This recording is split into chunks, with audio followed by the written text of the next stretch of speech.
I'm really impressed with the way that Lionsgate has handled the making of Planet Hulk. Not because it's the greatest Marvel animated film that they've made, although it is a pretty good one, but just kind of the way they've put it all together so quickly and still with paying attention to the quality. For those of you who don't know, Planet Hulk was a year-long storyline that ran in the Incredible Hulk comic book series from Marvel, I believe just last year or the year before, it was 2008 to 2009. So to take that storyline and in such a short time transform it into a full-length animated feature film, that's pretty impressive. And they've done a pretty good job with it.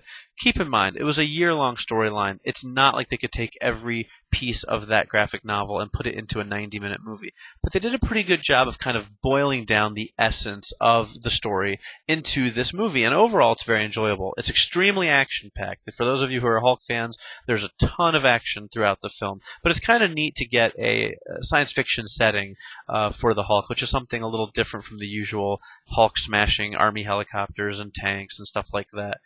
For the Marvel fans out there, also guest appearances in here by Iron Man, which is more of a cameo, but also some lengthy guest appearances by Thor and Beta Ray Bill.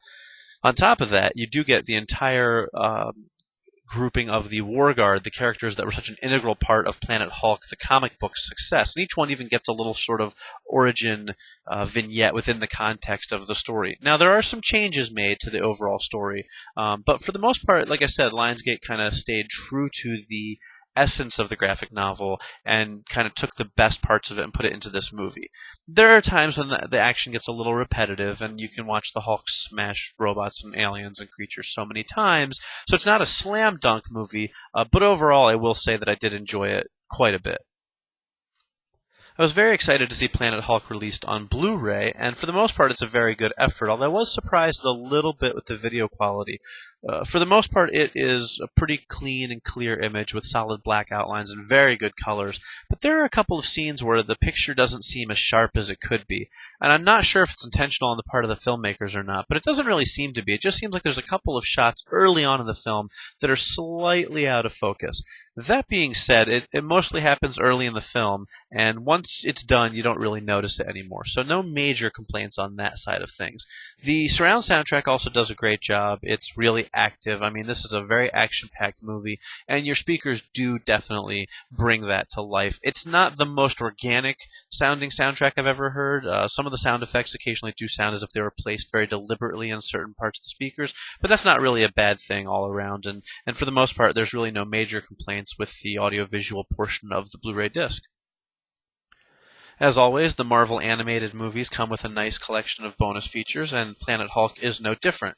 So what you get here is a making of called A Whole World of Hurt, another making of sort of that talks about kind of the origins of the Planet Hulk in the comics called Let the Smashing Commence. You get two separate audio commentaries, one by supervising producer Joshua Fine and screenwriter Greg Johnson, and another one by director Sam Liu, character designer Philip Bourassa, and key background painter Steve Nicodemus. So no cast members. These are a little bit more technically based commentaries, but they're on there for those of you who are really into the animation. There's a sneak peek at the upcoming Thor Tales of Asgard.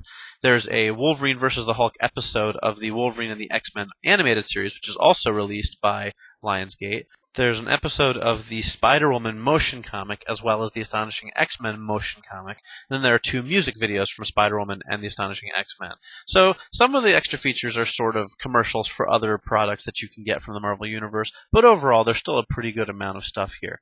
So for Marvel fans and Hulk fans, you really can't go wrong with Planet Hulk. Like I said, it's not a perfect movie, but it's a very enjoyable way to spend 90 minutes, and it is quite an action-packed animated adventure.